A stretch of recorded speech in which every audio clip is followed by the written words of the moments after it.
آج تمہارے اوپر جہاد بھی فرض ہو چکا، آج تمہارے اوپر لڑنا فرض ہو چکا ہے۔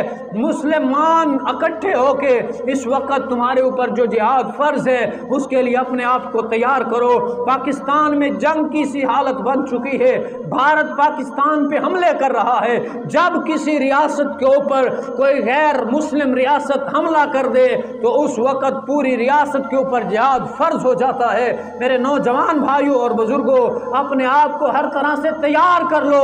اگر یہ دشمن باز نہیں آتا تو تم میں سے جس شعبے سے بھی وابستہ ہیں، جب اسلام کو، جب مسلمانوں کے خون کی ریاست کو ضرورت پڑ جائے تو آپ اپنے خون سے گریز نہ کیجئے گا۔ اگر ریاست کو اور اسلام کو تمہارے جوان بیٹوں کی ضرورت پڑ جائے تو اپنے جوان پیش کرنے کے لیے تیار ہو جاؤ۔ اگر ملک کو اور ملت کو اور اسلام کو تمہارے خون کے قطرے کی ضرورت پڑ جائے تو اپنے آپ کو تیار کر لو۔ صبح شام یہ دعا کرو کہ اللہ امن عطا کر دے، صبح شام یہ دعا کرو، پنجگانہ نماز پڑھ کے دعا کرو اللہ ہماری افواج پاکستان کی حفاظت کرے۔ آپ اپنے آپ کو نمازی بناؤ، قرآن کو کھول کے سامنے رکھو، قرآن کی تلاوت کرو اور پھر رب کے حضور دعا کرو، مولا ہمارے ان جوانوں کی حفاظت کر۔ ہم آرام سے سوتے ہیں مگر ہمارے وہ نوجوان پوری رات جاگ کے ہمارے لیے پہرے داری کرتے ہیں، وہ بھی ہماری ماؤں بہنوں کے بیٹے ہیں، وہ بھی ہمارے بھائی ہیں جو بارڈر کے کھڑے ہو کے اپنے ملک کی حفاظت کر رہے ہیں، ان کے لیے دعائیں کرو۔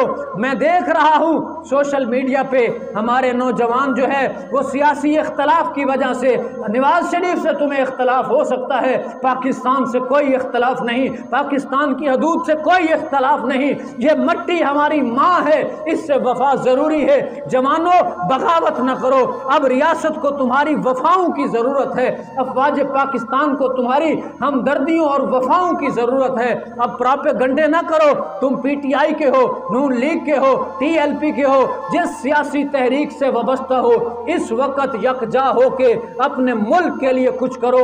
لوگ پوسٹیں لگا رہے ہیں، افواہیں پھیلا رہے ہیں کہ فلاں کو چھوڑ دیا جاتا تو یوں نہ ہوتا، فلاں کو جیل ڈال دیا جاتا تو یوں نہ ہوتا۔ جب ریاست پہ کڑا وقت آتا ہے پھر سوال نہیں کیے جاتے، پھر دفاع کیے جاتے ہیں۔ نوجوان بھائیوں جاگو، اس وقت وطن کو تمہارے خون کی ضرورت ہے۔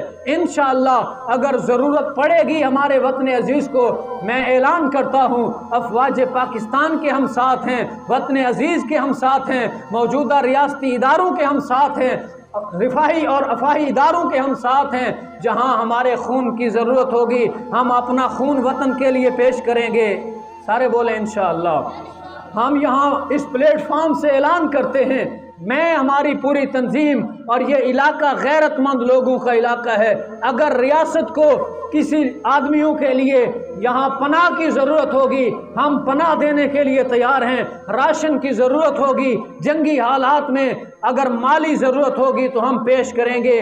ہمارے ادارے بھی افواج پاکستان کے لیے، پاکستان کی ریاست کے لیے ہمارے ادارے بھی حاضر ہیں، جتنے ہمارے ادارے ہم پیش کرنے کے لیے تیار ہیں، جتنے ہمارے نوجوان اداروں میں ہیں ہم وہ پیش کرنے کے لیے تیار ہیں اور دعا گو ہیں۔ اللہ رب العزت ہمارے وطن عزیز کی حفاظت فرمائے، وطن عزیز میں بسنے والے ہر بندے کی اللہ حفاظت فرمائے، اور جتنے شہید ہو چکے ہمارے نوجوان، ہمارے بزرگ، ہمارے بچے، ہماری مائیں بہنیں جو جنگ کی حالت میں شہید ہو چکے ہیں اب تک، اللہ تعالیٰ ان کے خون کے توسط سے ہم سب کی حفاظت فرمائے اور ان کے خون کو اللہ رب العزت اس کے بدلے انہیں جنت نصیب فرمائے، اور جن کے بیٹے، جن کی بیٹیاں، جن کی اولادیں، جن کے بھائی شہید ہوئے، اللہ ان کو صبر جمیل عطا فرمائے۔ وطن عزیز کے لیے دیا ہوا ان کا یہ خون کبھی رائے گاہ نہیں جائے گا۔ یہ پاکستان لا الہ الا اللہ کی بنیاد پہ بنا تھا، اس کی بنیاد بڑی مضبوط ہے، انشاءاللہ یہ تا صبح قیامت آباد و شاد رہے گا۔ پاکستان زندہ باد، اسلام پائندہ باد۔ اللہ تعالی ہم سب کو پاکستان کا وفادار بنائے۔